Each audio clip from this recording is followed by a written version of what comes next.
Mukmin, ayah sambung yang merampok anaknya di Jalan Maritim Lorong Jambu, Kelurahan Lebong Gajah, Kecamatan Sematang Borang, ditangkap. Pelaku ditangkap di Pelabuhan Bakahuni, Lampung saat akan melarikan diri ke Jakarta.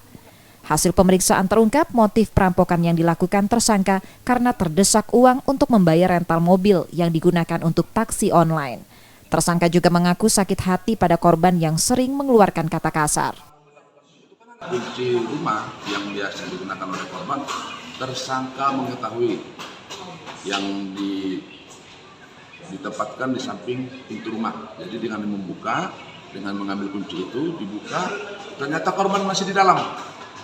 Nah, korban di dalam, kepergok dengan tersangka, terjadi pemukulan. Sehingga korban tidak mau menunjukkan segala barang-barang yang ada di rumahnya waktu itu.